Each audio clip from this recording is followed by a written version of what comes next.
go back to DOJ and they try to work something out.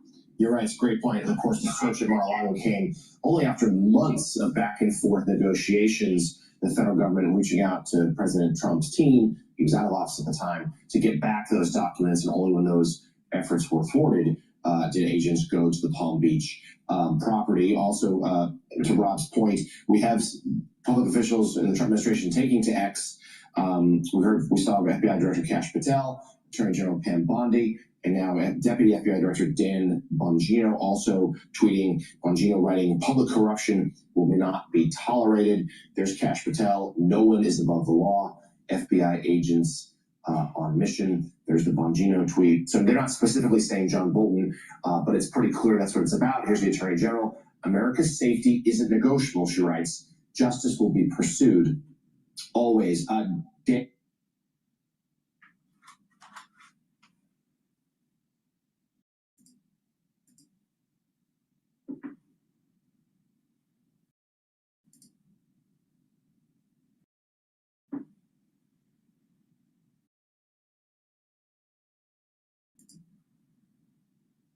Water testing really easy. We're good.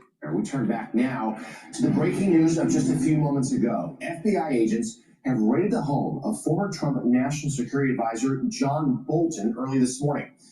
A source familiar with the matter tells NBC News that FBI agents were sent there as part of a national security investigation in search of classified records. The FBI has not yet commented on this story. We should note again, we don't know what's happening here. It's a raid. If there are criminal charges that follow, the government will have a chance, of course, to explain their case. But right now, we just know John Bolton, former national security advisor for President Trump, now turned pretty harsh Trump critic, his home in suburban Washington has been raided. Joining us now by phone is MSNBC Justice and Intelligence correspondent Ken Delanian. He is near Ambassador Bolton's home in Bethesda, Maryland. Ken, let's start. Just tell us the latest, what we know here, and what would the FBI, what would they have to justify a raid like this? Good morning, Jonathan. I have one update for you. The FBI, in fact, has commented on this. An FBI spokesperson told me, I'm going to read the statement, quote, the FBI is conducting court-authorized activity in the area. There is no threat to public safety. We have no further comment. And that is generally what the FBI does when there is a visible search of a residence or a business, is they will confirm, because it's obvious to everyone with eyes, that they are conducting court-authorized activity in the area. To answer your question, what would they need to do this? They would need a magistrate judge to sign a warrant after finding a probable cause to believe that there is evidence of a crime at the location of the search, which is John Bolton's home here in Bethesda.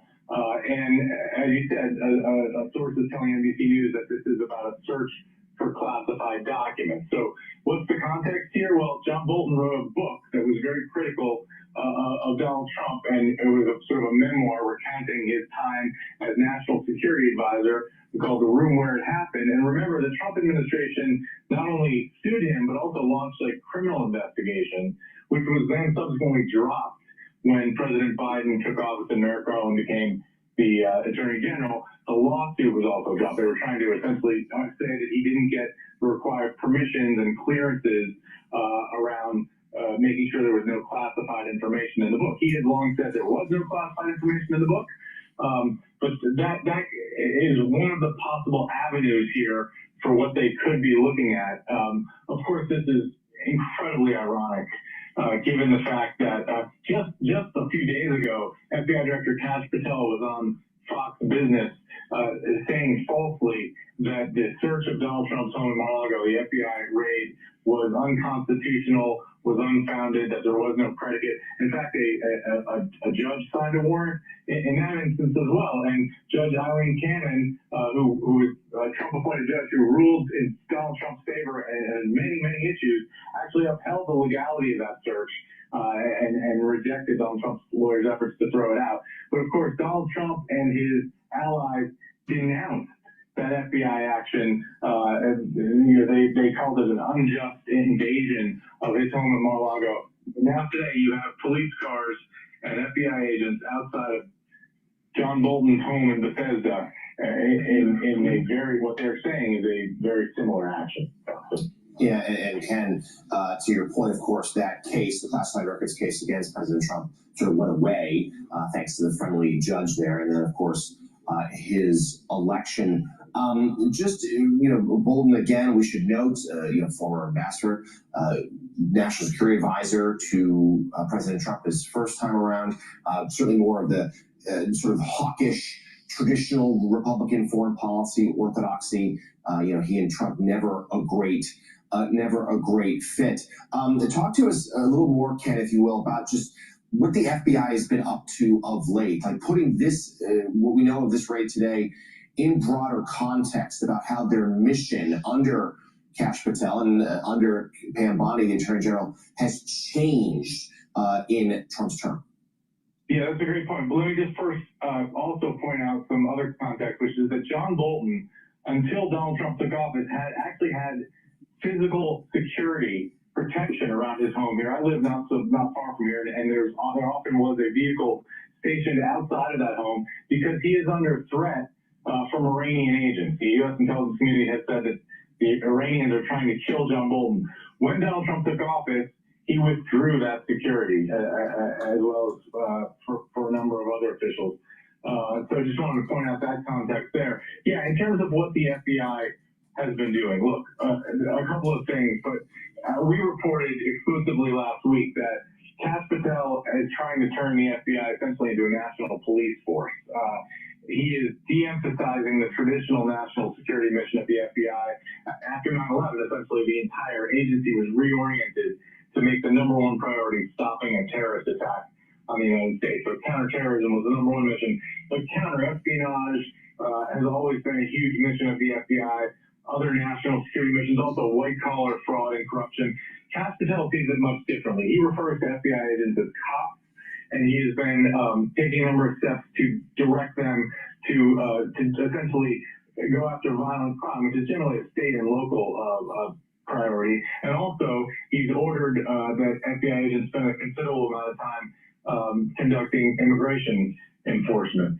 But there's also been a clear direction for the FBI and the Justice Department to essentially pursue Donald Trump's political enemies. Now, they don't describe it that way, but in that same interview with Fox News where Kash Patel was denouncing the search on Mar-a-Lago, he also essentially issued a threat to any FBI agent or Justice Department prosecutor that had worked on that case, or the other Jack Smith indictment of Donald Trump regarding overturning the election. Kash Patel said, you should come in and talk to us, and if you don't, you're going to find yourself on the end of our investigative activity, and it's going to be very uncomfortable for you. I'm paraphrasing.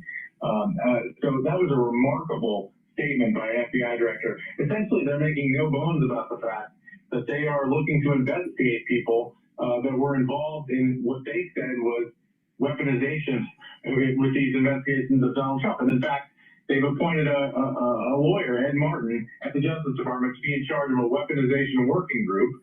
And they are working on various investigations, including reportedly a grand jury investigation that potentially involves President Obama and aides to Obama around the 10-year-old Russian intelligence community assessment of Russia's efforts to interfere in the 2016 election. So Donald Trump's law enforcement apparatus appears to be responding to his desire to relitigate all of these issues where he thinks he was wronged by the intelligence community and the Justice Department and the FBI. And it's going in what a lot of people think is some very dangerous directions. Yeah, Ken, very important points there. We appreciate that context. One more to you at the moment.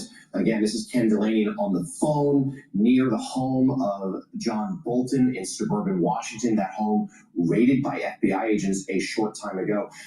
Ken, tell us the severity, if you will, if indeed what we're hearing from a source is found, if indeed classified records are discovered there. Talk to us about the severity of potential criminal charges. Just how serious is this? Would it depend what sort of material it is? Walk us through those investigative steps.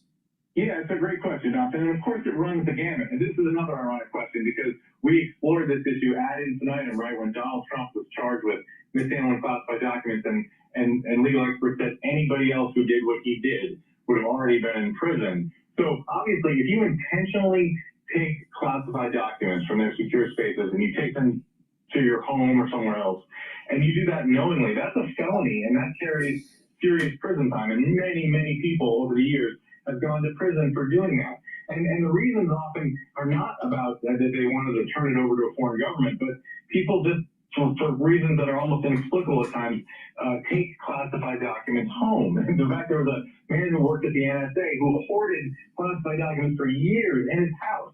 And it was never really clear why he did that. And eventually the FBI conducted a search, very much like the one they're doing today, and they found all this stuff and they charged him with serious crimes. But there are also many examples where people inadvertently took classified information and took it to the wrong place, put it in their briefcase. And in those cases, often they are not charged. And a great example of that would be the Joe Biden case, where classified documents were found in his home. And as soon as that happened, they went to the FBI and turned them over and allowed the FBI to search the facilities for more classified documents. And at the end of the day, a special counsel looked at that and said there was no crime here. Now, there was some other there's some other issues there, obviously, involving Joe Biden's mental state, and there was evidence in that case that Biden knew years ago that he had classified documents and didn't turn them in, and so that was more serious than the typical case. But there have been many cases over the years where people, again, inadvertently have classified information where it shouldn't be, and that's discovered. Now they can lose their security clearance over something like that. That's often a thing that happens, but they aren't charged criminally. To charge somebody with willfully mishandling classified information, prosecutors would need to establish that they knew they were doing it and that they did it for some nefarious purpose. And so essentially that's the legal landscape there, Jonathan. All right, Ken Delane, stay with us if you... Hello, my name is DrPaulCottrell, and we are live streaming on Rumble, YouTube, and my website, the-studio-reykjavik.com, simulcasting on X Spaces. The two big news events today are the raid by the FBI on John Bolton's home and the Jackson Hole conference with the Federal Reserve Chairman Powell. So we're going to be covering that and how it's going to be moving the markets. It's important to pay attention to the market moves based on the speech that will be today at Jackson Hole. If you'd like to help support the work that I do, because all these videos are for free, please share the links, ask your social media to follow me. You can go on my website and donate on Stripe, PayPal, or buy me a coffee or be a paid member to my Patreon channel. I don't put anything behind a paywall. Please help support the work and take a look at the great products that I have. I have ebooks, I have supplements, and course material on immunology and pulmonology. So it's a great way to support my work by purchasing the products that I offer. Please go to my store, the-studio-reykjavik.com, and get the structural nano silver soaps. Very high quality soaps. You can get it in charcoal tea tree, in lemongrass. You can also get it in peppermint and in lavender. So get a few bars for your household. Use discount 5. You get $5 off any order. If you spend $100 or more, you get a free gift until supplies last.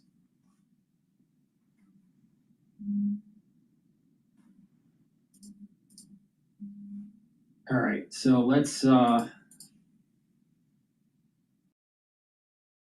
listen in to Bloomberg with the Jackson Hole. Saying all caps, greatness again. But that all changed on Election Day, November 5th, 2024. Many, including Ken Rogoff of your Harvard, line up and say, markets all-time high, economy okay, inflation edging up, bond market speaking. Is the Fed too exposed right now? Does the Fed just have to wait because so many things are firing on all cylinders, as the president just noted?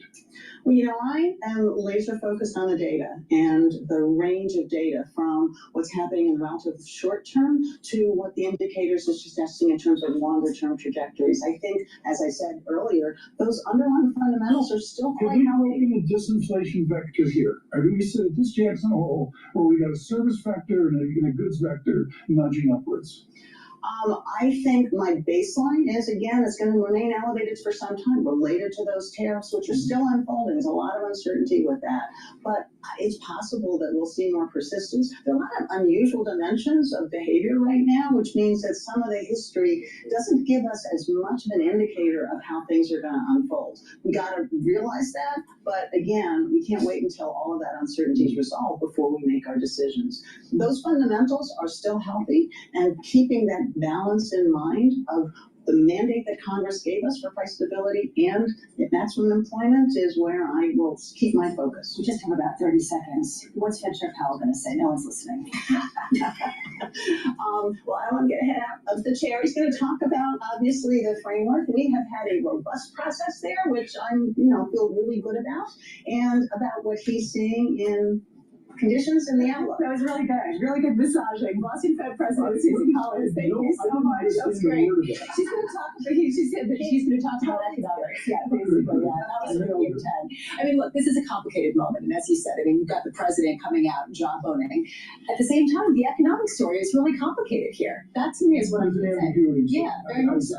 I've seen that from the Bitchute and such, and was brilliant today on that.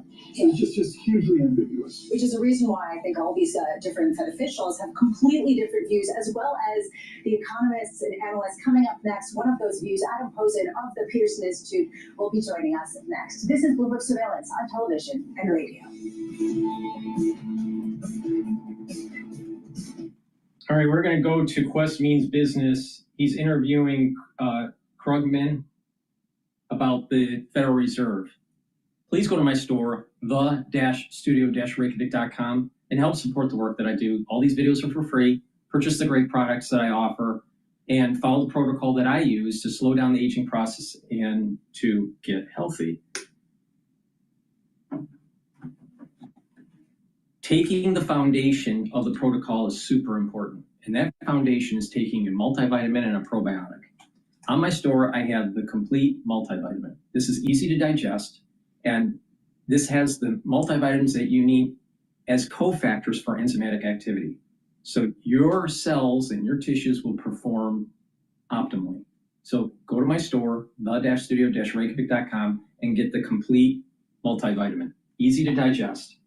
Take it every day, and also take it with the probiotics that I offer. I have the powdered version, which is in my hand, or the VeggieCap version on my store. So please go to my store and get the probiotics. Probiotics are super important to help with your gut health, to improve the communication between your gut and your liver, and your gut and your brain. Your metabolism will improve. Your sleep will improve. You'll have less brain fog. You'll be able to concentrate better. With proper sleep, you're going to be detoxifying your central nervous system. So having a good gut biome is actually going to help with your brain. In addition, a good gut biome is going to improve your immune system. It's going to increase the mucosal lining, increase the concentration of your IgAs, and you'll be able to reduce the chances of leaky gut syndrome. So please go to my store, the-studio-reykjavik.com, get the probiotics, and get the complete multivitamin. Stack them together as the foundation piece. Use discount 5, you get $5 off anywhere. It's pretty brutal. Tech stocks are on a 2-day losing streak as more investors are questioning the AI and hype and whether it can live up to it. The Nasdaq is down 1.5 point. It's now pulled back 2.5% since the last week's record highs. And some of the concern comes from an MIT study, Massachusetts Institute of Technology. The authors say most companies have found no way to make money using generative AI. The head of OpenAI also seems to be tempering expectations. He reportedly told tech journalists investors are overexcited about the technology. Paul Krugman is with me now, a winning economist. He recently wrote that AI could be a short-term risk to the economy, considering all the power it uses. It's an interesting one, Paul. Good to see you, sir. Thank you. Because nobody doubts the significance of the contribution AI will make in the future. But just to your point, we seem to be ignoring the costs of actually doing it and the difficulties of doing it and the profitability of doing it. That's right. I mean, we've seen this cycle, many, many times. I think the first example would probably be the canal mania in Britain in the 1790s. People get, overexcited about new technology. It's a good new technology. It will do real things, but it takes a while to figure out what to do with it. And you can lose a lot of money in the process. So you can have a bust before it really gets applied. And then we have this additional problem. It's as if you were building canals in the 1790s and there actually wasn't enough water to fill the canals, right? So we have, in addition to the question of whether the technology is really fully ready for prime time and whether we actually have the resources to go along with it. I'm fascinated by the point you make in your article, which is it's even worse at one level, because not only is there going to be a huge requirement for data centers and an extraordinary requirement for power, that we know, but this administration, the Trump administration, is cutting off the sustainable power future, solar, all the other renewables, by not investing in them.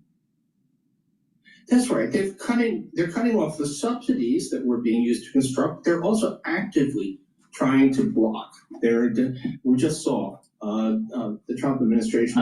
I've never been a big fan of Krugman. All right, even though he won a Nobel Peace Prize or a Nobel Economic Prize, but he isn't really focused on the real issue here. First of all, the power densities are nowhere near a barrel of oil for wind or solar. Second, for solar to work at the current technology level, you need to take lots of land and put a bunch of solar panels on it. When those solar panels are made or are broken, they're toxic. So how do you dispose of them? Or when you do recycle them, how are you dealing with the toxic aspects to the recycling? What about the mining of these metals that are in these solar panels? So we're going to change our landscape for less energy density and potentially leak toxic metals into the land with these solar panels. Now, if you look at wind doesn't have the power density as fossil fuels. And not only that, it's an eyesore for the environment, either offshore or on land. And then it's killing birds. So if they really care about the environment, would you really put a windmill in? And not only that, what do you do after about 10 or 15 years? What are you going to do with this disposing of the materials? You ever look at like a windmill that was put up 20 years ago? It's not doing so well. So the robustness of the technology isn't there. So these people that keep on pushing this stuff for like solar power, where you just plaster it all over the land and collect the energy of the sun, not so good of an idea. What happens if we had the technology in paint and we put it on homes and you were able to get energy from the paint? Solar panels locally on a roof, that makes sense. Or there are technologies right now being investigated even in Japan, where people walk on a surface in the city and the walking of a human being onto a tile actually presses and creates energy. So it's capturing the energy of walking and it collects it. Well, if you're in a very dense area like New York or Tokyo, that makes sense. So these kinds of things that are kind of ubiquitous, you don't see the renewable, it's not an eyesore, it's somewhat embedded in the way of life that we're already living. It's decentralized, that makes sense. But centralized in a green field collecting, rays is an eyesore. So I disagree with him, but he's an old fart. Taking away areas of the ocean that were being set aside for wind farms. We're seeing active interventions to try and block solar farms. We just had a post from the president. Who wants a solar farm? And typically, they're putting it on land. In many cases, they're putting it on land that used to be farmed. We're running out of cheap food. Now people say, well, what about deserts and put it into the desert? What about actually using money to irrigate the desert so we have more land that we can farm? I would rather spend the money in desalination technologies to be able to change the desert into lushness than to plaster the United States with a bunch of solar panels. Solar panel technology is not a good idea the way they're doing it. Now, if you can put it embedded in paint or in shingles or in the window of a home or in a multi-dwelling building, that makes sense. But not this plastered all over the field stuff, because it's going to make the land toxic. But he knows better because he's an economist. Blaming solar and wind power for rising electricity prices, which is complete nonsense. So you have an administration that is actively hostile to renewable energy, which has accounted for almost all recent additions to generation capacity. When and where does it all sort of? Now think about, listen to what he's saying. All right, Krugman is in front of a fireplace. Now he's either burning wood in that fireplace, or it's burning natural gas in that fireplace. Do as I say, not as I do.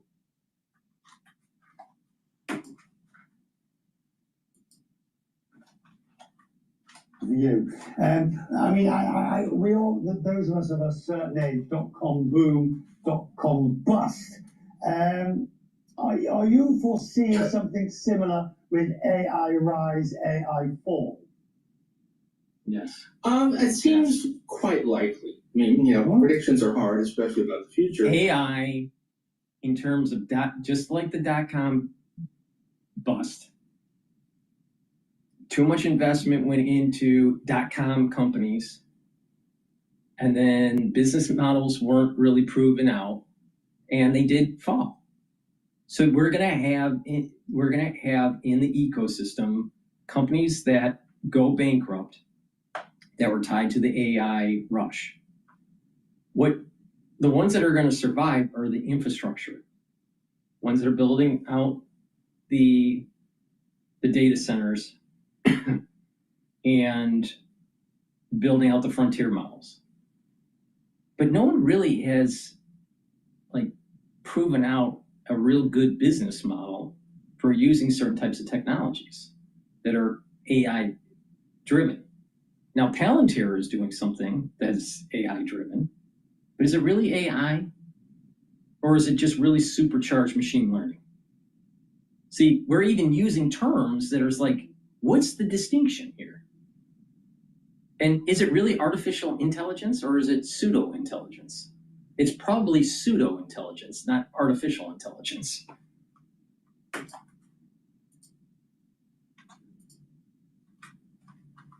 But this does definitely have a lot of the feel. I mean, it feels to me like we're partying like it's 1999, that we have enormous enthusiasm. And the one thing that is seeming to be, beyond what is justified by the business prospects. The technology is amazing, but the business prospects, we're not so sure.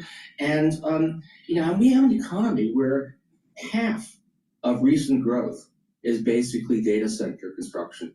It's a sluggish slowly growing economy. We're not that far above stall speed, and half of our growth is coming out of these data centers. So if we are seeing, people don't have to decide this was a bad idea. They just have to lose some of their enthusiasm, and we're in trouble. Right, the difficulty that I have with the truth with which you speak is that at the same time, I also know from experience of the internet, go back to the 1990s, dot-com boom and bust, but the internet is now a fundamental part of the global economy. It just all happened a lot slower the reason why that happened was that the infrastructure was built out. Fiber optic cable, high-speed internet. It wasn't dial-up. Companies were using it in their intra-network. Email, and then video was starting. So the real gains from the internet weren't in 98 or 99. You were starting to see it more in 2004, 2005, 2006. You were still squeezing the lemon for just the computer age in late 1990s and the early 2000s, let alone the internet. Because businesses were still trying to integrate Microsoft Office and databases and accounting systems into their processes. So it's going to take a while for AI to actually find its way into the workflow of a company.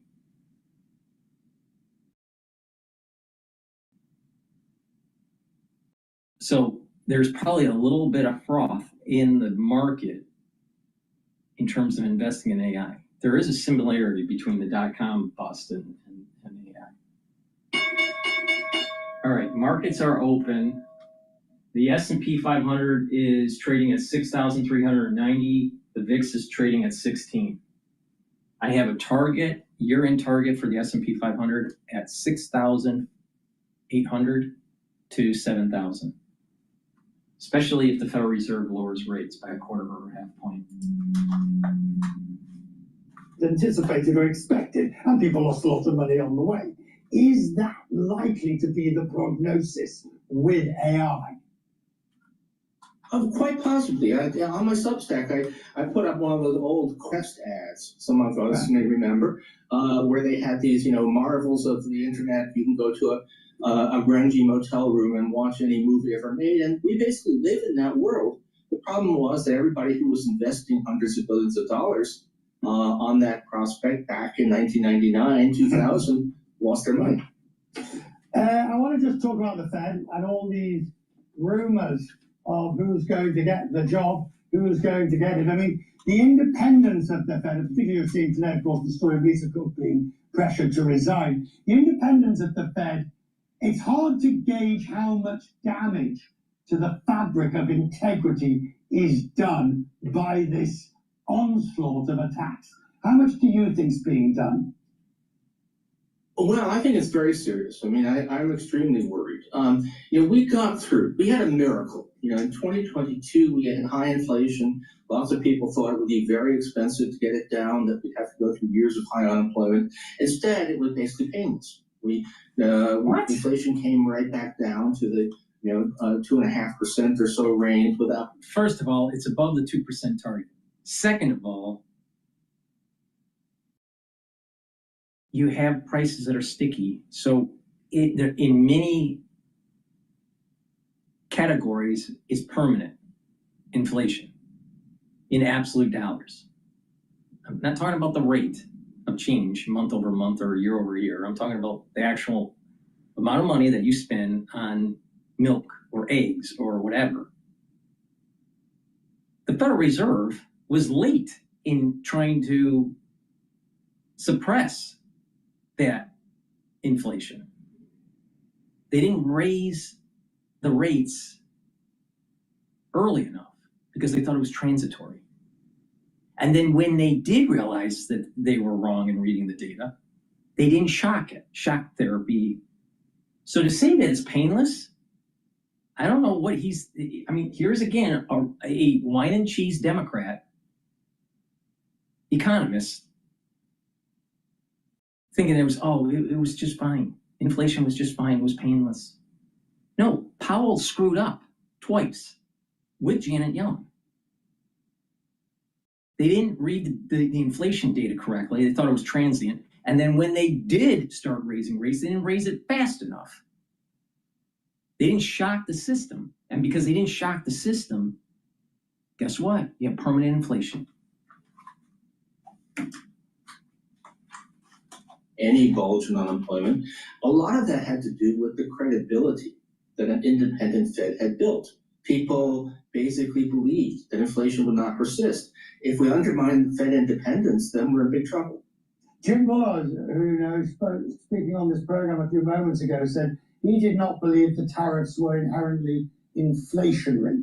He did not see inflation as being the problem in the short to medium term, and that he could foresee up to 100 basis points in interest rate cuts without stoking inflation. Do you buy that? No, if he doesn't think that the tariffs are inflationary in the short run, that disqualifies him for the Fed chair. I mean, it's obvious, it's very clear, and we're seeing it in the data, that the tariffs will raise prices. They'll raise prices maybe 1.5, 2 percentage points. Now, whether that will get entrenched in inflation, that's much more arguable. Maybe that this is something that the Fed should look through. That's an argument that you can certainly make. And I understand that, Waller, for example, has made that argument.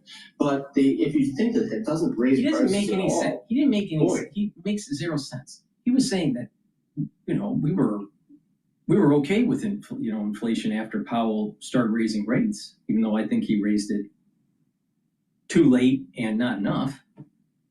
But when he started breaking the inflation, and it went back down to 2.5, he said.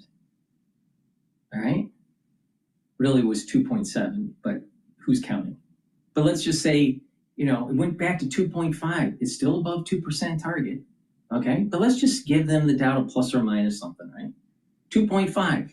Let's just assume that Krugman's right, which he's wrong, but let's just say he's right. The CPI data is saying that the projected annual rate at the end of the year is 3.1. 3.1 minus 3.5 is not more than 1. So if you're looking at the data and it's so obvious, then why is he saying it's going to be a 1 to 1.5% increase? Well, it doesn't look like that. It looks like it's going to about 3.1 for CPI. So what is he talking about? Because what it is, will prices increase? In some categories it will, by 1/3 of the tariff increase in the aggregate.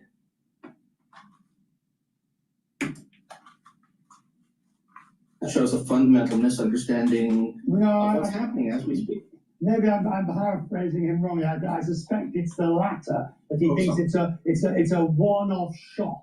Right. It's not going to feed into a spiral of inflation.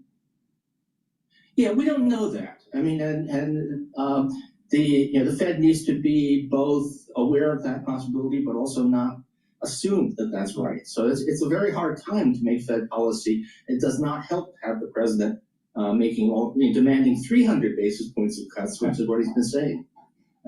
Paul, it's great to see you, and thank you for joining us. And your Substack is always most definitely worth reading, and we'll show the details of it in a moment. Thank you, sir, for taking time to talk to us. Thank you. All right, let's go to live now about the raid. I think they're talking about the raid on John Bolton. The U.S. Attorney's Office, if we even had secret information to transport over to the U.S. Attorney's Office, it was like triple bonded. It was in, a folder, then a binder, then a box. I mean, it was protected at the highest level. Top secret information is never transported anywhere. You will come to us and you will sit in a skiff and you will look at that information. You can't print it out. You can't do any of that. You can look at it in a secure compartmental location. In this case here, there's top secret information at his house. That's just, it's unheard of. It's not the kind of thing we do. Nobody in government should be doing or have the authority to do.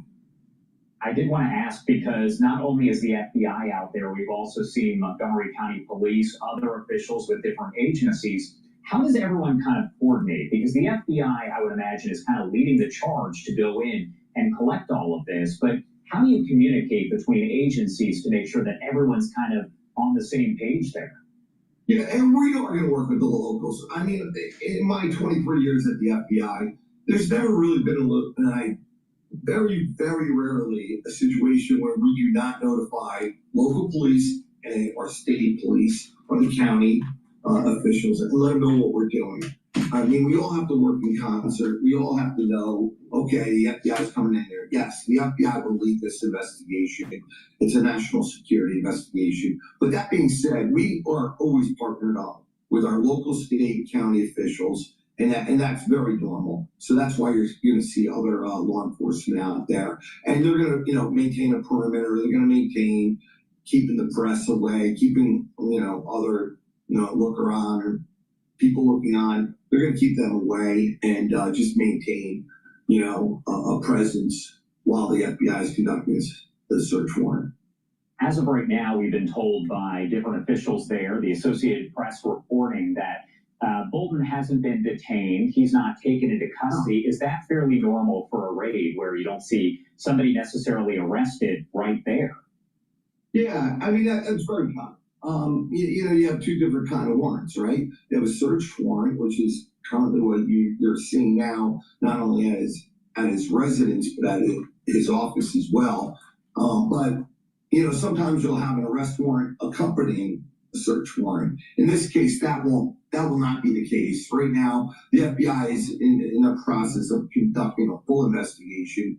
I mean, this is not a new investigation, quite frankly. This happened years ago when he wrote a book that had classified information, and a judge had weighed in on that at the time.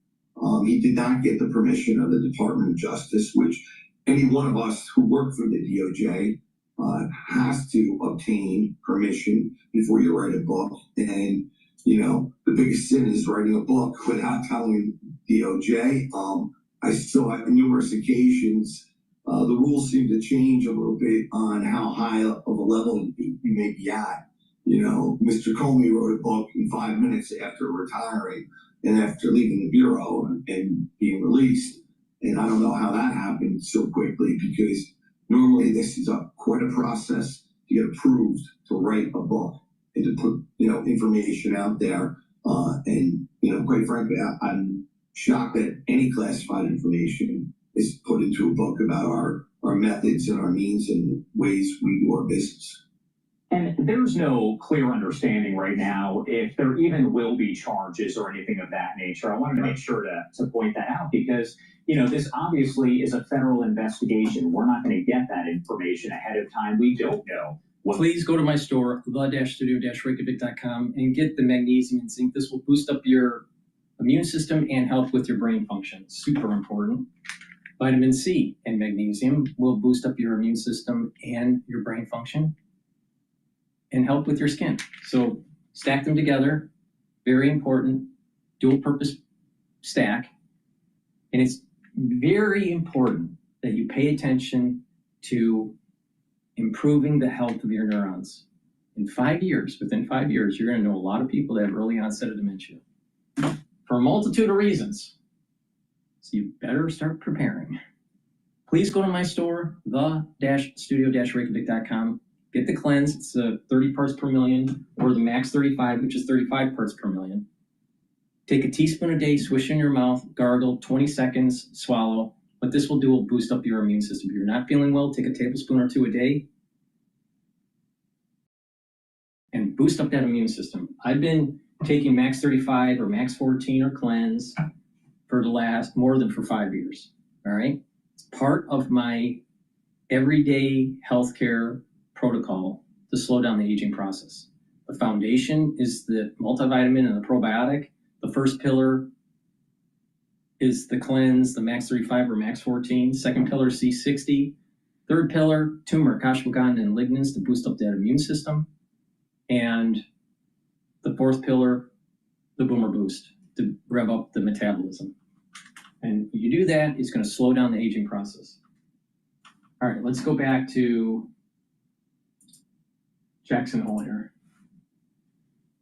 Fed speech. Coming up next, don't miss this. Patrick Harker, former Philadelphia Fed president, as we look at a market top pop up right now, though, and get your take on is this just slightly lower on the 10-year, 4.3% on the dot. This is Bloomberg Surveillance on television, on radio.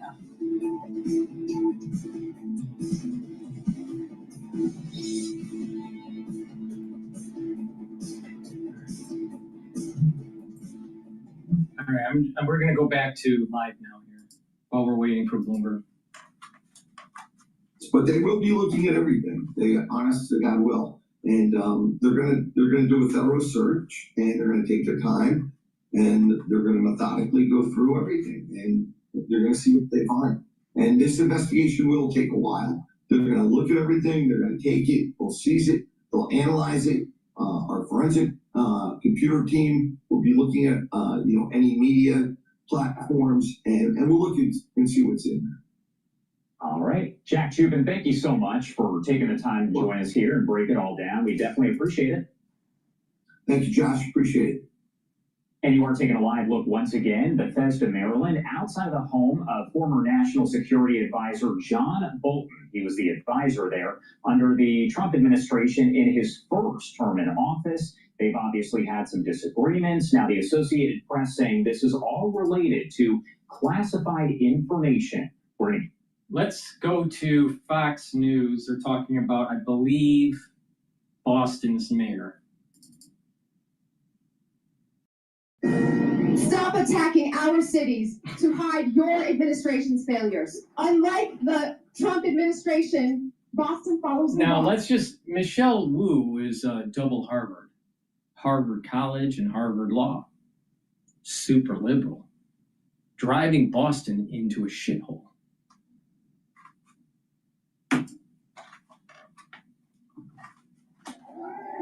And Boston will not back down from who we are and what we stand for. Boston will never back down from being a Boston will never back down. All right? Never back down from who they are. Who are the Bostonites? Who are they? What are they? Are they a bunch of ultra libtards? Boston Strong? Is Boston Strong? Is that what that means? Boston Strong means that you're a libtard? I don't think so. I don't think Boston Strong means that you're a libtard. The problem is that Boston has been hijacked by a bunch of ultra liberals, and now you have crime, homelessness, drug abuse, safety issues. I mean, Boston has lots of problems. Lots of problems. And it's because of this mayor, Michelle Wu, who hates whites, hates men,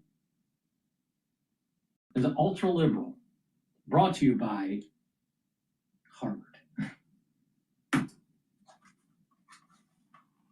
Of freedom and a home for everyone. A home for everyone. So the showdown over sanctuary policies comes a home for everyone. Wait a minute, she's a lawyer. A home for everyone. Okay, wait. We have laws against illegal immigration. So she's not willing to follow the law in terms of illegal aliens. Wait a minute here. She went to Harvard Law to understand the law. And now she wants to not follow the law? She's going to create a sanctuary city. Boston Strong. We're not going to back down from who we really are.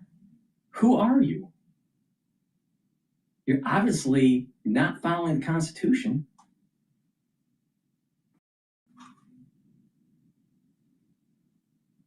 Oh, Massachusetts is a liberal state. Oh, liberal states are losing population. Oh, that's the reason why you want a census to count illegal aliens. So you maintain seats in the House of Representatives. Oh, now we get it. So it's about power, not about helping people.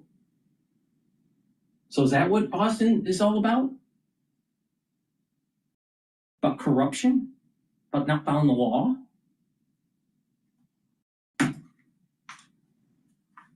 Democratic Mayor Michelle Wu defies a deadline from Attorney General Pam Bondi to comply with immigration enforcement. Joining us now is Patricia Hyde. She's Boston ICE Acting Field Office Director. It's good to have you here. I'm going to pull up for everybody here. This is call for number 1, I believe.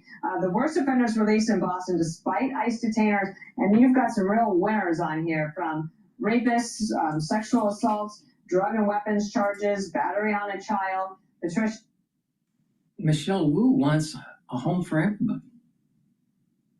Because she's Boston strong. Not found the Constitution, wants a porous border, maintain illegally the power of the House of Representatives. She's doing a great job in Massachusetts. You have to deal with a lot of bad things. Does Boston have many more of these characters in its midst? Boston has plenty more of those characters. Unfortunately, this is every day in Boston. The amount of criminals who are unlawfully here, who are released by the city of Boston and the state of Massachusetts, is unprecedented, and it's a public safety crisis. So people might remember this is a Haitian migrant shouting at President Trump. We can play that for everybody here. This was January 22nd. Just to remind everybody, this was in Boston. I'm not going back to Haiti. Trump, you feel me? No Biden forever, bro. And in Boston yesterday, the mayor came out and said, not only are we going to defy the attorney general, but she also has this as part of the Trust Act in Boston in terms of the sanctuary policy. The provisions have been instrumental in fostering a safe and welcoming environment for all residents, ensuring that immigrants can engage with local law. Safe environment? There are people living on the streets. There are drug addicts all over South Station. What is she talking about that it's safe?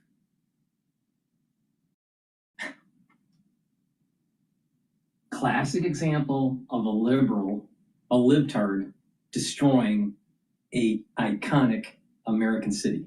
Now, what is amazing is you have Bondi, blonde, lawyer, trying to fix things, and then you have this liberal mayor, minority, she's Asian, all right, libtard, trying to destroy an iconic city because she thinks that liberal policies work.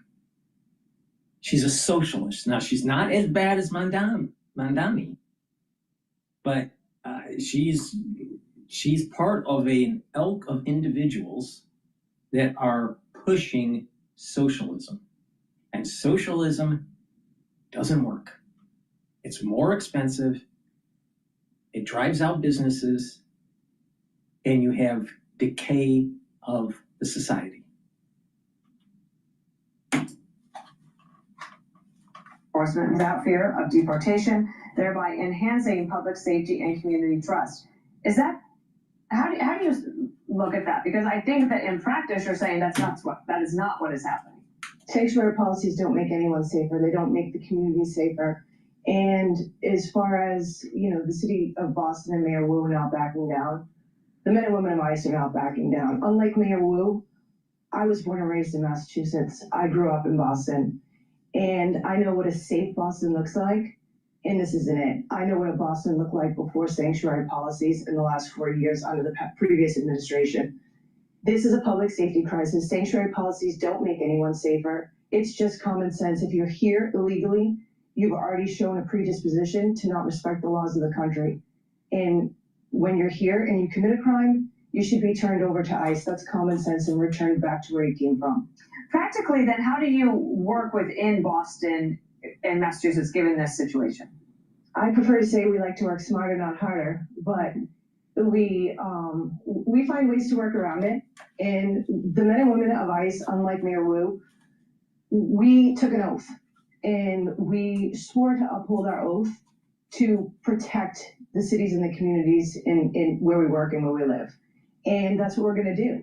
Despite the obstacles, the men and women of ICE Boston and men and women of ICE in the whole entire country, that's what they do every day. While Mayor Wu is up having a press conference and talking about not working with ICE, the men and women of ICE are out working, making her community safer. So I don't think many people don't realize, and Bill Delusion explained it to me this morning, that your office oversees, it's like a region, it's just the city of Boston or the state of Massachusetts. And there was a operation in Connecticut, and let me just pull up these 4 characters. The worst of the worst, we have sexual assault, obscene communication, harassment, drug, cocaine, offensive, sexual assault, threatening, sexual assault, breach of police, a lot of sexual assault. Obviously, this is all happening in Connecticut, even though Connecticut also has the same type of policies.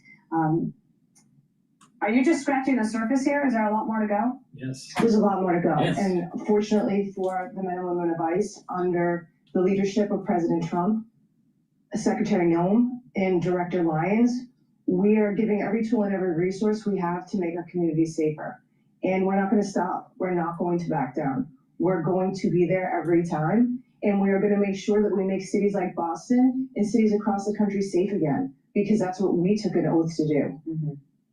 I know that Secretary Noem and through President Trump and the One Big Beautiful Bill, there's resources there for you to be able to hire more people. Are you all hiring in your office? Yes, we're hiring in all the offices. Everybody's getting more help, and we couldn't be more grateful for it. All right. Patricia Hyde, it's great to talk to you. I've seen you out in the field with Bill Delusion. Just another example of a liberal city going straight to hell because they want to protect illegal aliens and not actually make American citizens more prosperous and safe. Please go to my store, the-studio-reykjavik.com, and get this stack. It's the 3rd pillar of my core protocol to improve your immune system and to help with your cardiovascular health. Turmeric brings down inflammation, soaks up free radicals. Ashwagandha root controls cortisol levels and blood glucose levels. Lignans helps with your immune system, your endocrine system, soaks up free radicals, and brings down inflammation. When you stack these together, by bringing down inflammation, it's going to help your immune system and your cardiovascular system. Because by bringing down inflammation at the vascular level, you're reducing plaque formation. So please go to my store, get the ashwagandha root, the turmeric, and the lignans, stack them together. Do that every day. Also, go to my store and get the very high quality structural nano silver toothpaste. It has no fluoride in it. It'll whiten your teeth, freshen your breath, reduce inflammation at the gum line, and improve your gum health. It's a very high quality toothpaste. Please go to my store, get a few tubes of it for your household. Help support the work that I do and help support your health and wellness. I have gels in the quick dispenser or in the tube form. Get a few gels for your household. Have some at work or at home. You never know when you need it. It's a dual purpose. You can use it as a daily skincare. You can use it as an aftershave. If you're not feeling well or someone around you is not feeling well, put it on your hands, around your mouth, around your ears, around your eyes, around your nose. Lightly coat your nostrils. It stays active for 5.5 hours. Way better than Perel. And you can put it on a cut, an abrasion, minor burn. It'll help to heal it. Why? Because it keeps it clean. Please go to my store, the-studio-reykjavik.com, and get the gels. Very high quality. And lastly, before we go to Jackson Hole at 10 o'clock Eastern time will be the actual speech from Powell. It will be his last Jackson Hole speech. Go to my store and get the vitamin B complex. Vitamin B complex is super important if you're 40 years of age or older. It'll boost up the cellular metabolism. It'll help the health of the mitochondria.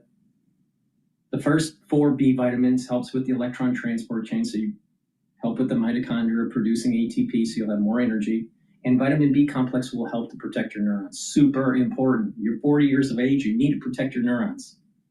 Let me repeat that. If you're 40 years of age or older, guess what? You need to protect your neurons. Why? Because you're going to find a lot of people within the next 5 years having problems with gait, with balancing, and with memory. Better be prepared.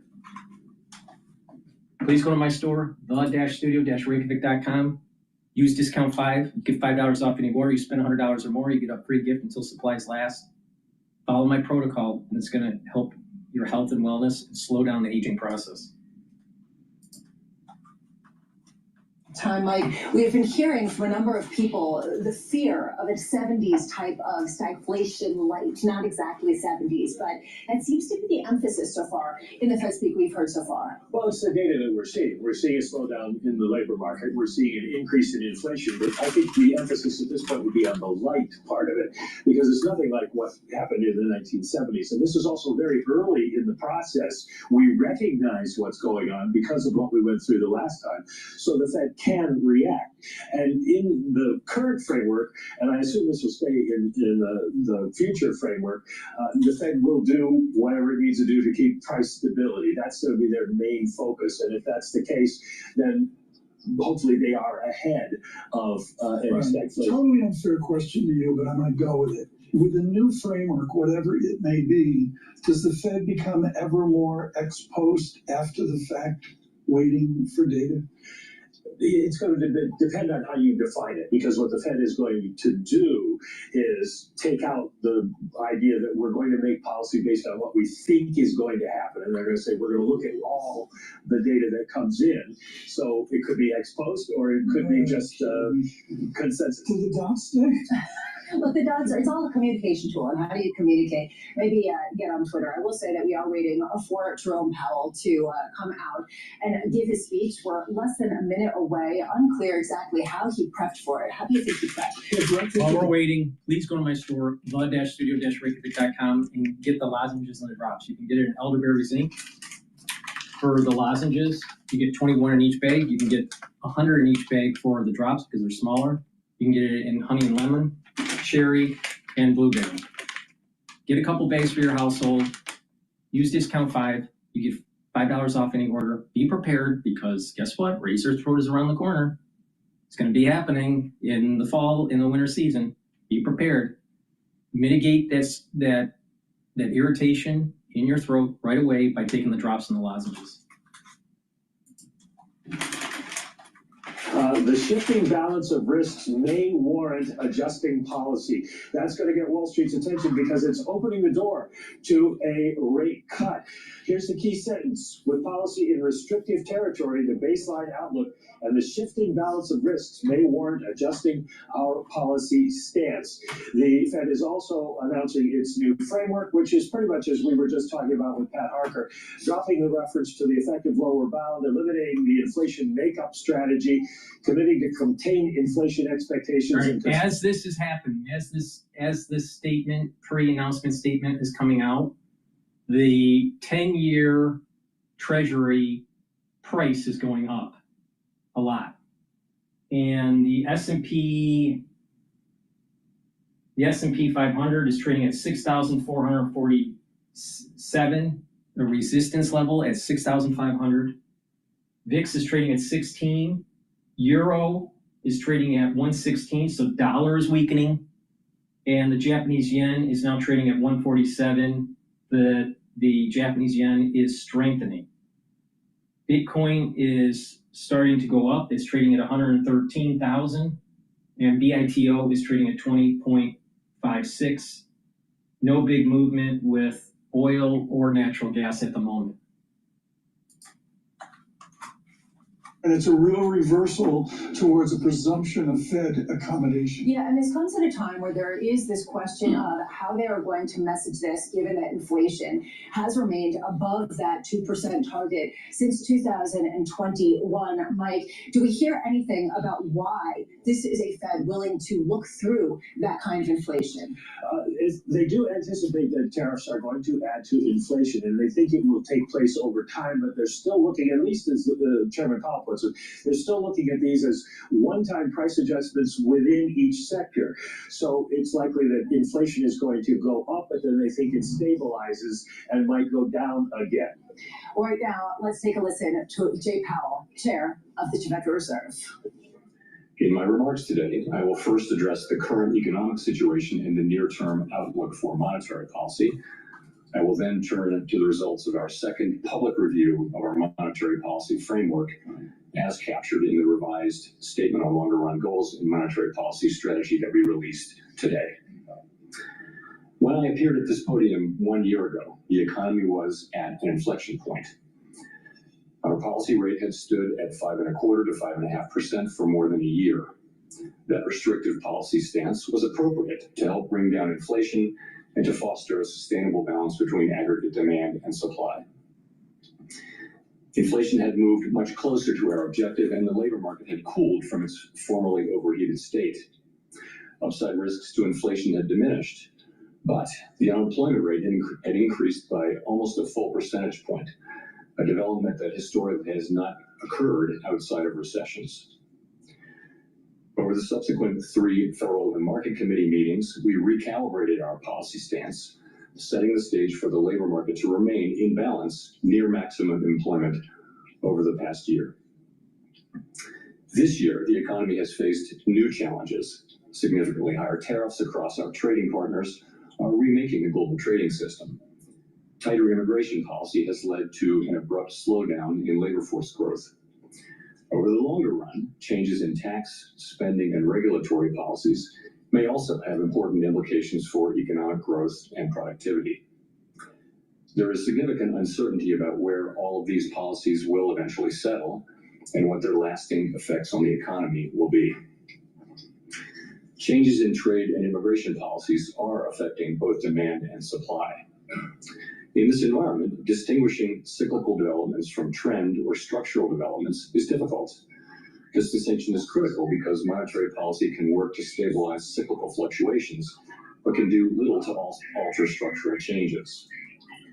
The labor market is a case in point. The July employment report, released earlier this month, showed that payroll job growth slowed to an average pace of only 35,000 per month over the past 3 months, down from 168,000 per month during 2024. This slowdown is much larger than assessed just a month ago, as the earlier figures for May and June were revised down substantially. But it does not appear that the slowdown in job growth has opened up a large margin of slack in the labor market, an outcome we want to avoid. The unemployment rate, while edging up in July, stands at a historically low level of 4.2% and has been broadly stable over the past year.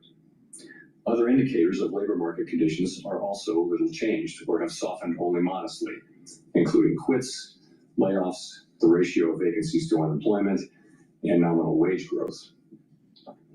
Labor supply has softened in line with demand, sharply lowering the break-even rate of job creation needed to hold the unemployment rate constant. Indeed, labor force growth has slowed considerably this year with the sharp fall-off in immigration, and the labor force participation rate has edged down in recent months. Overall, while the labor market appears to be in balance, it is a curious kind of balance that results from a marked slowing in both supply of and demand for workers. This unusual situation suggests that downside risks to employment are rising. And if those risks materialize, they can do so quickly in the form of sharply higher layoffs and rising unemployment. At the same time, GDP growth has slowed notably in the first half of this year to a pace of 1.2%, roughly half the 2.5% pace in 2024. The decline in growth has largely reflected a slowdown in consumer spending. As with the labor market, some of the slowing in GDP likely reflects slower growth of supply or potential output. Turning to inflation, higher tariffs have begun to push up prices in some categories of goods. Estimates based on the latest available data indicate that total PCE prices rose 2.6% over the 12 months ending in July. Excluding the volatile food and energy categories, core PCE prices rose 2.9%, above their level of a year ago. Within core, prices of goods increased 1.1% over the past 12 months, a notable shift from the modest decline seen over the course of 2024. In contrast, housing services inflation remains on a downward trend, and non-housing services inflation is still running at a level a bit above what has been historically consistent with a 2% inflation. The effects of tariffs on consumer prices are now clearly visible. We expect those effects to accumulate over coming months, with high uncertainty about both timing and amounts. The question that matters for monetary policy is whether these price increases are likely to materially raise the risk of an ongoing inflation problem. A reasonable base case is that the effects will be relatively short-lived, a one-time shift in the price level. Of course, one time does not mean all at once. It will continue to take time for tariff increases to work their way through supply chains and distribution networks. Moreover, tariff rates continue to evolve, potentially prolonging the adjustment process. It's also possible, however, that the upward pressure on prices from tariffs could spur a more lasting inflation dynamic, and that is a risk to be assessed and managed. One possibility is that workers who see their real incomes decline because of higher prices demand and get higher wages from employers, setting off adverse wage price dynamics. Given that the labor market is not particularly tight and faces increasing downside risks, that outcome does not seem likely.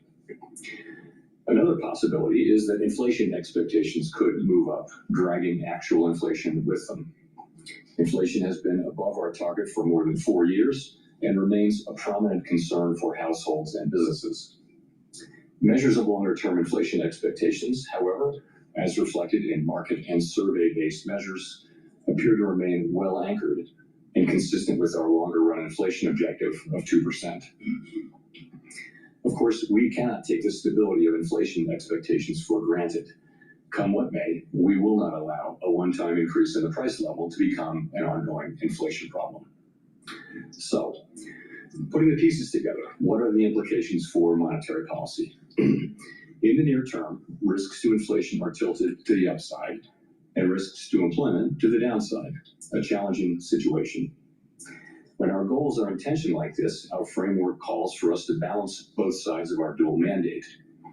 Our policy rate is now 100 basis points closer to neutral than it was a year ago, and the stability of the unemployment rate and other labor market measures allows us to proceed carefully as we consider changes to our policy stance.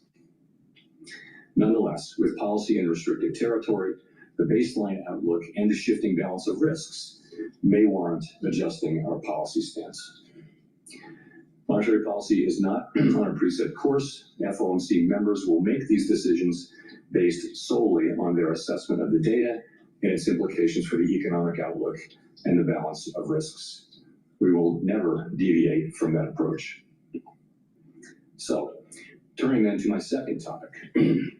Our monetary policy framework is built on the unchanging foundation of our mandate from Congress to foster maximum employment and stable prices for the American people. We remain fully committed to fulfilling our statutory mandate, and the revisions to our framework will support that vision across a broad range of economic conditions.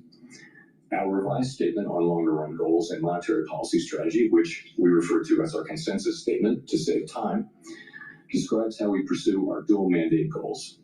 It is designed to give the public a clear sense of how we think about monetary policy, and that understanding is important both for transparency and accountability, and for making monetary policy more effective. The changes we made in this review are a natural progression grounded in our ever-evolving understanding of our economy.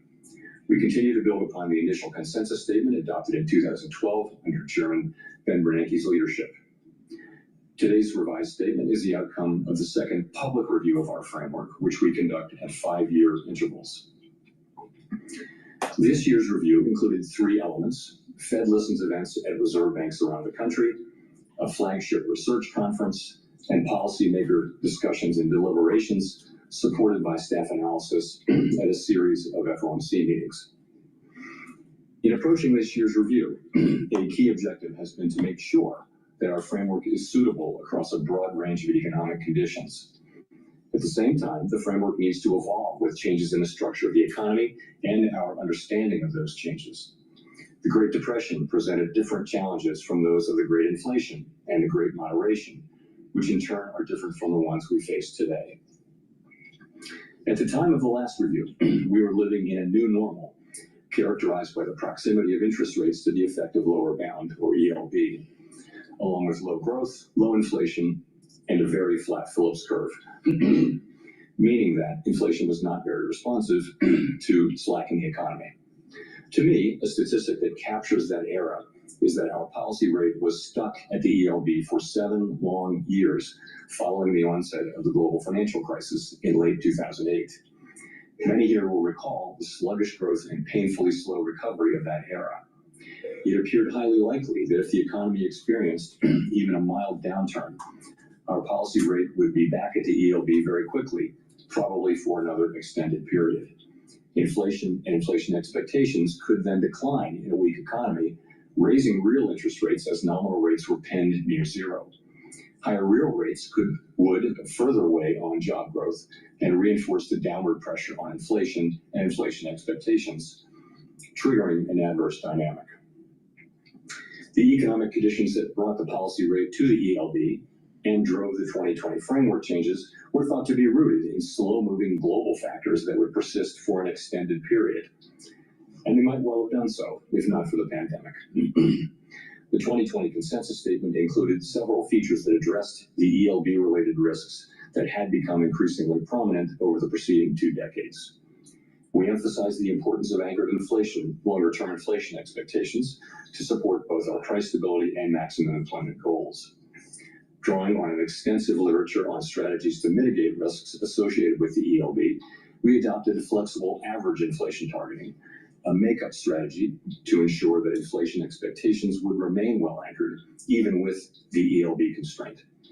In particular, we said that following periods when inflation had been running persistently above 2%, appropriate monetary policy would likely aim to achieve inflation moderately above 2% for some time. In the event, rather than low inflation in the ELB, the post-pandemic reopening brought the highest inflation in 40 years to economies around the world. Like most other central banks and private sector analysts, through year-end 2021, we thought that inflation would subside fairly quickly without a sharp tightening in our policy stance, as this slide will show.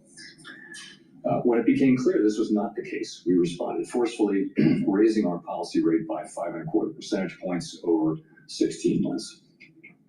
That action, combined with the unwinding of pandemic supply disruptions, contributed to inflation moving much closer to our target without the painful rise in unemployment that has accompanied previous efforts to counter high inflation. This year's review considered how economic conditions have evolved over the past 5 years. During this period, we saw that the inflation situation can change rapidly in the face of large shocks. In addition, interest rates are now substantially higher than was the case during the era between the global financial crisis and the pandemic. With inflation above target, our policy rate is restrictive, modestly so in my view. We cannot say for certain where rates will settle out over the longer run, but their neutral rate may now be higher than during the 2010s, reflecting changes in productivity, demographics, fiscal policy, and other factors that affect the balance between saving and investment. During the review, we discussed how the 2020 statement's focus on the ELB may have complicated communications about our response to high inflation. We concluded that the emphasis on an overly specific set of economic conditions may have led to some confusion, and as a result, we made several important changes to the consensus statement to reflect that insight. First, we removed language indicating that the ELB was a defining feature of the economic landscape. Instead, we noted that our monetary policy strategy is designed to promote maximum employment and stable prices across a broad range of economic conditions. The difficulty of operating near the ELB remains a potential concern, but it is not our primary focus. The revised statement reiterates that the committee is prepared to use its full range of tools to achieve its maximum employment and price stability goals, particularly if the federal funds rate is constrained by the ELB. Second, we returned to a framework of flexible inflation targeting and eliminated the makeup strategy. As it turned out, the idea of an intentional moderate inflation overshoot had proved irrelevant. There was nothing intentional or moderate about the inflation that arrived a few months after we announced our 2020 changes to the consensus statement, as I acknowledged publicly in 2021. Well-anchored inflation expectations were critical to our success in bringing down inflation without a sharp increase in unemployment. Anchored expectations promote the return of inflation to target when adverse shocks drive inflation higher, and limit the risk of deflation when the economy weakens. Further, they allow monetary policy to support maximum employment in economic downturns without compromising price stability. Our revised statement emphasizes our commitment to act forcefully to ensure that longer-term inflation expectations remain well anchored to the benefit of both sides of our dual mandate. It also notes that price stability is essential for a sound and stable economy and supports the well-being of all Americans. This theme came through loud and clear at our Fed Listens events. The past 5 years have been a painful reminder of the hardship that high inflation imposes, especially on those least able to meet the higher costs of necessities. Third, our 2020 statement said that we would mitigate shortfalls rather than deviations from maximum employment. The use of shortfalls reflected the insight that our real-time assessments of the natural rate of unemployment, and hence of maximum employment, are highly uncertain. The later years of the post-global financial crisis recovery featured employment running for an extended period above mainstream estimates of its sustainable level, along with inflation running persistently below our 2% target. In the absence of inflationary pressures, it might not be necessary to tighten policy based solely on uncertain real-time estimates of the natural rate of unemployment. We still have that view, but our use of the term shortfalls was not always interpreted as intended, raising communications challenges. In particular, the use of shortfalls was not intended as a commitment to permanently forswear preemption or to ignore labor market tightness. Accordingly, we removed shortfalls from our statement. Instead, the revised document now states more precisely that the committee recognizes that employment may run at times above real-time assessments of maximum employment without necessarily creating risks to price stability. Of course, preemptive action would likely be warranted if tightness in the labor market or other factors pose risks to price stability. The revised statement also notes that maximum employment is the highest level of employment that can be achieved on a sustained basis in a context of price stability. This focus on promoting a strong labor market underscores the principle that durably achieving maximum employment fosters broad-based economic opportunities and benefits for all Americans. The feedback we received at Fed Listens events reinforced the value of a strong labor market for American households, employers, and communities. Fourth, consistent with the removal of shortfalls, we made changes to clarify our approach in periods where our employment and inflation objectives are not complementary. In those circumstances, we will follow a balanced approach in promoting them. The revised statement now more closely aligns with the original 2012 language.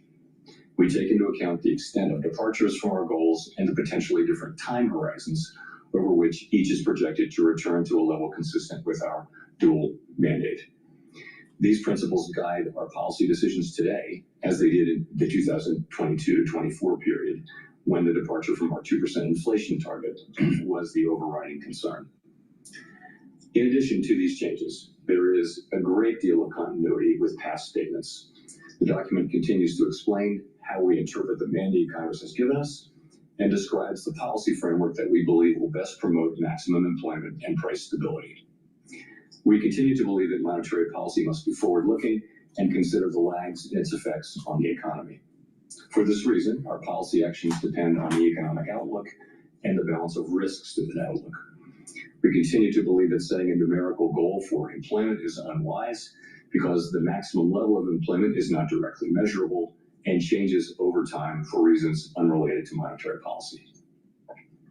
We also continue to view a longer run inflation rate of 2% as most consistent with our dual mandate goals. We believe that our commitment to this target is a key factor helping keep longer term inflation expectations well anchored. Experience has shown that 2% inflation is low enough to ensure that inflation is not a concern in household and business decision making, while also providing a central bank with some policy flexibility to provide accommodation during economic downturns. Finally, the revised consensus statement retained our commitment to conduct a public review roughly every 5 years. There's nothing magic about the 5-year pace.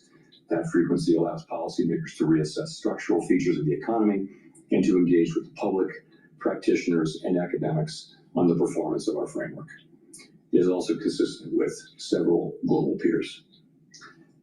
To wrap up, I want to thank President Schmid and all of his great Kansas City staff who work so diligently to host this outstanding event annually, counting a couple of virtual appearances during the pandemic. This is the 8th time I've had the honor to speak from this podium. Each year, this symposium offers the opportunity for Fed leaders to hear ideas from leading economic thinkers and focus on the challenges we face. The Kansas City Fed was very wise to lure Chair Volcker here to this national park more than 40 years ago, and I am so proud to be part of that tradition. Thank you very much. That was Fed Chair Jerome Powell. Please go to my store, the-studio-reykjavik.com, and get the olive leaf extract. This is a dual-purpose product that's going to help to improve your immune system and help with your cardiovascular system. It brings down inflammation and helps you to control your lipid profile. NAD Plus is a supplement that will boost up your NAD Plus levels, increase your energy, help to repair DNA damage, and to protect neurons. Super important, especially if you're 40 years of age or older. Ubiquinol, the most bioavailable form of CoQ10 that you can purchase. Most people that take CoQ10, you're probably taking the wrong kind. There's nothing better for CoQ10 than what's in my hand. So you should go to my store, the-studio-reykjavik.com, and get the Ubiquinol. This will soak up free radicals, help the health of your mitochondria, boost up your energy levels, and protect your neurons. So a great stack to protect your neurons, Ubiquinol and NAD+. It also stacks well with C60. And it's also important to take a supplement that will detoxify your body on a regular basis. Zeolite will get rid of heavy metals, toxins, and chemicals, including forever chemicals. It'll bind to them and allow you to urinate them out within 6 to 8 hours. Take 3 small drops underneath your tongue, drink filtered water, and do that every day. Make sure you clean your environment, get rid of chemicals in your home that you don't really need. If you have chemicals in your home that you need, put them in a double layered container. If you want a heavier detox, take 10 small drops underneath your tongue and drink the filtered water. Do that every day until the bottle's done. Do that once or twice a year. But I recommend to do the 3-drop method and do it daily. 2 other supplements before we go back to the Jackson Hole coverage that's really important is Clarity Factor. Clarity Factor will get rid of brain fog, help you to consolidate memory, and over time, you're going to be able to build better dendritic connections so you think faster and your memory is better. Super important. You should also drink filtered water and get plenty of sleep, because by getting sleep, you're going to be able to consolidate memory, detoxify that central nervous system, and be well rested. It's super important. So take Clarity Factor to build up those positive neural networks, and you'll be able to think quicker. Now, Myotrol, super important. If you're 40 years of age, you start to atrophying your muscles. Well, you need to take Myotrol to build muscle and to maintain that muscle and to help with the health of the mitochondria. This has polyphenols, flavonoids, and lignans to help with the gene expression to build muscle. Do some resistance training, take Myotrol. Myotrol also stacks really well with Boomer Boost and Gladiator Barley. Use discount 5 and you get $5 off any order. If you spend $100 or more, you get a free gift until supplies last. Group, economics is Willem Bouter, Catherine Mann out the Bank of England and all. There's a complete international and holistic view. Is this ginormous, that's a fancy word, CFA word, folks, this ginormous investment that we're seeing in AI, is the certitudes of this summer, are they at risk given the tumult? Well, I mean, tell me, point out something. The market's been really crowded. Most investor segments have been crowded around these secular themes. And for good reason, right? These companies are putting up great numbers. Every company across every industry is investing in AI and technology. So if you had uncertainty around policy or economic growth or geopolitical tensions or international relations or, fractures in the U.S. consumer, everyone was crowded in this space. That said, they're not crowded because these are companies with, they're crowded because these companies have great fundamentals and the path forward looks great. But what we'll have to see as we go into the back end of the year, if we get okay growth numbers, or if we get inflation that's a little bit too perky, if we get rotations in the market. I think some of the rotations in August into the small cap was unwarranted in my view. So we are sitting here after digesting that speech, and I'm going to have to go read it about 3 more times to really internalize all of the complicated messages laid out by Jerome Powell in his last speech as Fed Chair. Mike, before we continue, Michael McKee here, our Chief Economics Correspondent, can you just wrap through some of the key headlines once more so we can really understand just how big of a policy shift in some ways this really was? Well, it's a policy shift, but one that has been signaled for a little while, which is why the markets have been buying into it. But Powell basically accepted the market's argument that it looks like the labor market is weakening, and that is a threat to the overall economy. And inflation is rising, but it may not rise as quickly as the Fed had feared. And so therefore, the door is open to a rate cut if we get supportive data from the CPI and the employment report that we get at the beginning of September. Now, the thing about what he said today that I think is important is once you open the door like that as Fed chair, it's almost impossible to close it. It would take a lot in these data points that are coming out to change that view. And the market's going to go overwhelmingly towards the idea of a rate cut. So he's pretty much baked it in at this point. So I think what then happens is it goes to Kate's point about where we go from there. The focus will be on the other 2 meetings this year and then what you do into 2026. And I think if you ask the chairman, he would say, we don't know yet. That's the data dependent part. But for right now, we're going to give you what you think you need. And right now what you are seeing is almost a certainty priced in for a rate cut next month. But Kate, one other thing you're seeing is weakness in the dollar on the heels of this. Yeah. Do you expect that to be very much an ongoing theme? And it just kind of edifies it, given that this is taking the more dovish approach. Yeah, we had a pause in terms of the weakening of the dollar after a really vicious weakening in the first part of this year. And I've heard a lot of currency strategists say, we're going to tread water for a little bit. We've made a lot of the adjustment. But if the market really believes with high conviction that we're going to continue on a rate cutting cycle, I think it's fair to assume that the dollar would weaken a little bit. I think most people would say over the longer term, they agree that the dollar has been overvalued for a considerable period of time. And I expect so the dollar is going to start to weaken. I've been saying this, that for the last, if you take a 10-year chart, the dollar is above average, especially in the especially during the COVID years. So the dollar is going to have to weaken. The treasury market, the treasury market in terms of yields will most likely shift down, and the equity market is going to go up. This is the reason why I'm saying that the S&P 500 target for year end is 6,800 to 7,000. Now, I think that they're going to do a 1/4 point cut once this year and then continue cutting next year.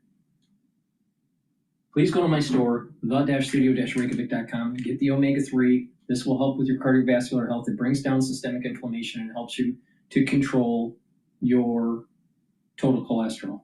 In addition, omega-3 helps to prevent the red blood cells from over clotting.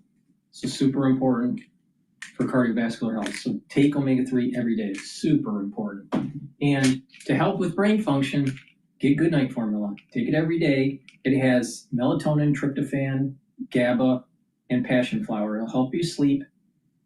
It'll allow you to consolidate memory, Detoxify the central nervous system, and you'll be well rested. With proper sleep, you're reducing the chances of early onset of dementia, and with proper sleep, you're slowing down the aging process. Slowly in order to watch the data. And then on the framework review, I'm sure much earlier in the year, they had targeted that they would have the framework discussion and that they would use the Jackson Hole speech to talk about changes to the framework. I thought those were thoughtful and they were well presented in this speech, and they're about what many have speculated on. So I think they did about as much as they can on the framework side. Jim Bullard, Tom Keenan, good morning to you. I definitely consider this my conversation of the day. What also is important is as the Fed is lowering rates, and that is an accelerant for the equity market, you're going to probably see Bitcoin start to go up. So pay attention to BOIL if you want to play the BITO, if you want to play that ETF that's tied to Bitcoin. It's a leveraged ETF. It's BITO. You're going to start seeing that going up. During the news announcement, it went up to as high as 20.94. You have a resistance level of 21.49. So pay attention to movements. Now, the Federal Reserve has not lowered rates yet, but with that policy statement, it's setting the ball in motion for some sort of rate cut in September or October. That's been something we've had to wrestle with, and I've actually done research on it myself to try to understand it better from my point of view. So I think this has been a theme for a while, and that'll be an important theme in macroeconomics going forward. Mike McKee's got a lot of smarter questions than me on the immediacy of this speech. I'm going to ask one more distant question, Jim Bullard. You're at Purdue executing online technology education every single day. How do you define the new technology productivity that America faces? Is it enough to save us? Is it enough to really add on to our present GDP? Oh yeah, I think that the AI boom is, it's a general purpose technology that will diffuse through the economy. I think the key question is how fast does that actually diffuse? And sometimes markets can get ahead of themselves and think it's going to happen sooner. Sometimes they're too late, and it happens faster than markets think. But nevertheless, any way you look at it, it's an important technology. It can drive productivity. And I think in higher education is one of the places where you can really have the biggest impact. We put a AI requirement in at the Daniel School here for every single student, and we're trying to expand that to all of Purdue. So I think that just shows you how important this technology is. Jim, it's Mike McKee. I have a question about sort of the process involved in this speech. The chairman is giving his own speech, but basically when he says it's time to maybe adjust policy, he's speaking for the entire Open Market Committee. Going into a speech like this, would he have polled everybody? Does he think he has the votes for that? Because we've been speaking with Fed officials here in Jackson Hole, and there's still some who are saying, well, we're not sure that we need to do that yet. He's going to report on the center of gravity of the committee, even though there might be people that have misgivings. At the June meeting, the committee had a median dot plot of 2 rate reductions by the end of the year. And I think the minutes, suggested something that was more like 50-50, but then the labor market report came in. I think that tilted the balance. So he could have pushed back a little bit. I think the labor market is starting to weaken, and the Federal Reserve is a little worried. Please go to my store at the-studio-reykjavik.com.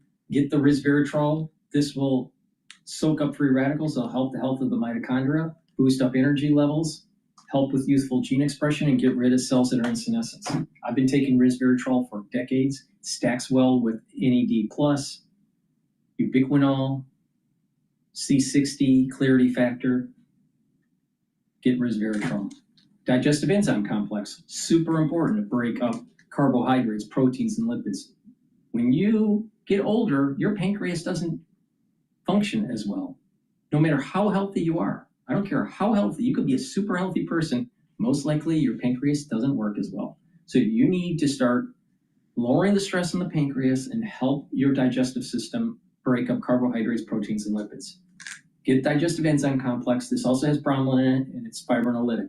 So go to my store, get the digestive enzyme complex, and take it every day. If you're an athlete, younger or older, you'll benefit from this, from your pre-workout fuel source or post-workout fuel source, so you're reducing the stress on your pancreas when you're digesting. Another great stack that I have to help with the cardiovascular system, nattokinase. Nattokinase is fibrinolytic, and it'll help you to control your lipid profile. Take it with D3 and K2. This will help to prevent the calcium depositing around plaque formation and help to pull some of that calcium depositing out. So it'll help to shrink, actually, the blockage over time, especially if you take other supplements that are in my cardiovascular longevity box. Now, D3 and K2, when you're doing resistance training and taking in calcium, is going to help you to build better bone density. So it's a dual purpose stack. D3, K2 to help with bone density and cardiovascular, stack it also with the nattokinase to supercharge the cardiovascular stack. So please go to my store, the-studio-reykjavik.com, use discount 5 and you get $5 off any order. If you spend $100 or more, you get a free gift until supplies last. Now the S&P 500 is trading at 6,462. There's going to be a resistance level at 6,500, so pay attention to that. And BITO, which is the long ETF for Bitcoin, is trading at 20.95. Bitcoin is now trading at 116,000. Saying political noise around the seat and exactly what the path of policy forward looks like. Yeah, I want to see due process around something like this. I want to see, you can make charges against anybody about anything, I guess, and, the person can answer the charges and the DOJ can decide what they want to do and so on. So I think this has, should have longer to play out before you took that step.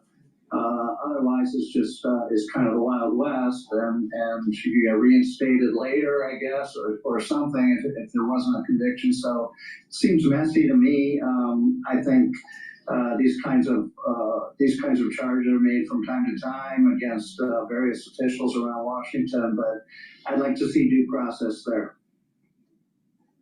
Jim, there's another question here, and aside from Governor Cook and what happens there, about how the perception of political interference handles the market reaction to Fed policy. There is this perception that could cause the dollar to weaken more because there is more of an emphasis on supporting growth and supporting the labor market than containing inflation.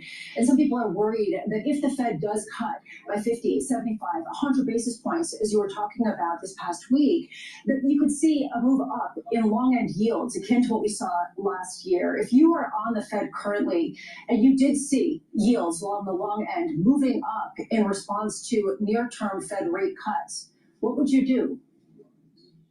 That would definitely be a concern, and that's the tricky part of this business is that, you think you're pursuing a dovish policy at the short end, but the long end goes up because inflation expectations start to rise.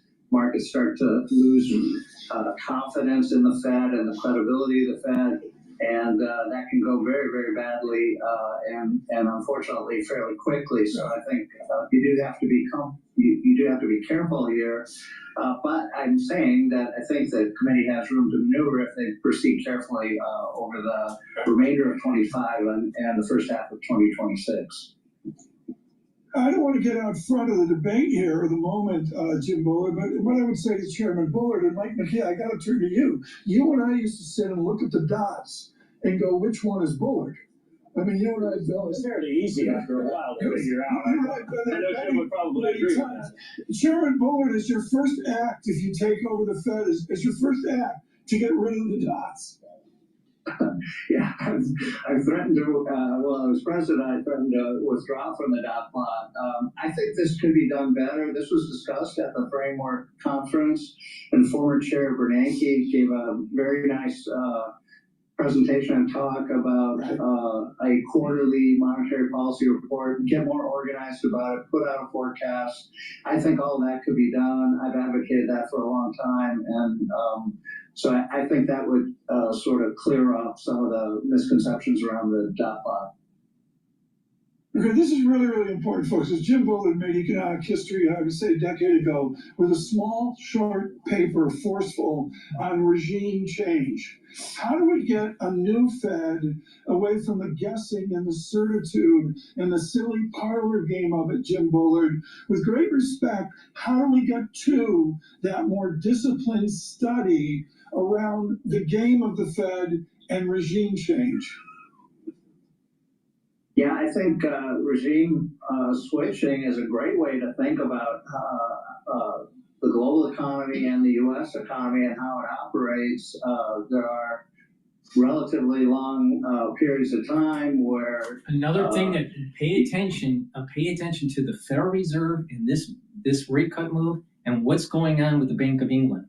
There's stress in England, all right, and so there is a coordinated effort here, all right.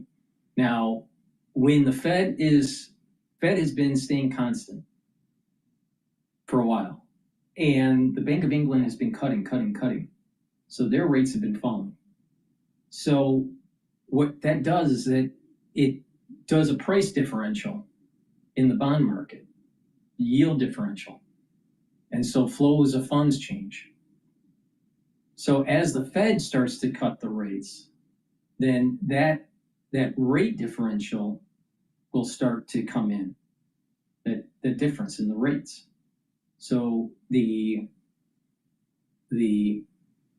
let's say the 30-year UK bond versus the United States 30-year bond, that spread is going to come in. So there's a dynamic that's playing out, not just in the United States, but what's going on with the Bank of England. Pay attention to the Bank of England. Very important. Please go to my store, the-studio-reykjavik.com, and get the deodorants that I have. Very high quality for males and females. It'll help as a deodorant, but it will detoxify your body. Super important, because when you detoxify your body, you're helping your immune system and your endocrine system. You can get it in citrus, or you can get it in lavender and tea tree. Get a couple bars for your household. Use it every day. It's made from essential oils from the Himalayas. Very high quality deodorants that will help to detoxify your body. Get C60. C60 is a potent antioxidant. It's going to soak up free radicals. It's going to help the health of the mitochondria. It's going to boost up your energy levels. It's going to help reduce stress in the cell, help reduce stress in the neuron. When you have better, healthy neurons, it's producing neurotransmitters. You're going to have better neuroplasticity. You're going to think better. When you bring down free radicals at the vascular level, you're reducing plaque formation. You're helping your immune system and your endocrine system. You can get it in extra virgin olive oil, avocado oil, and also MCT coconut oil. Hold on, I have someone at the door here.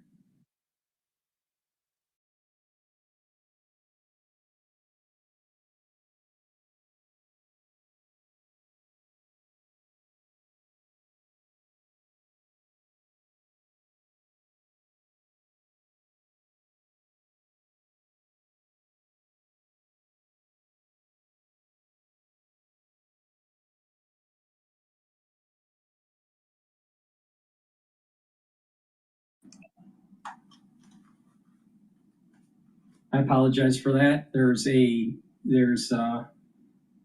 someone who's going to be bothering me in the next 5 minutes. Please go to my store and get the C60. I have it in extra virgin olive oil, avocado oil, and MCT coconut oil. Now, again, you can get it in a 2 ounce, a 4 ounce, or an 8 ounce configuration. Take a teaspoon a day, every day, and soak up those free radicals. It'll slow down the aging process, boost up your immune system, help with your cardiovascular system, help with your neuron health. Super important to take every day. So please go to my store, the-studio-reykjavik.com. Economy is. Yeah, equities, except for just recently, equities have been doing very well as they've digested the new trade policy of the U.S. and how that's going to play out globally. You've got the AI boom going on, really a driver for the big tech companies, and you know, I do get concerned that we get ahead of ourselves. Sure, it's a great technology and everything, but how fast is it really going to diffuse into actual productivity in the economy? But overall, I would say, you know, it's possible that we'll get higher productivity growth ahead and really a good outcome for the second half of the 2020s here, much as we had in the second half of the 1990s. Right. Let me talk to the chief investment strategist, Purdue University, right now. I'm going to do a double-barrel question first to Dr. Bolton.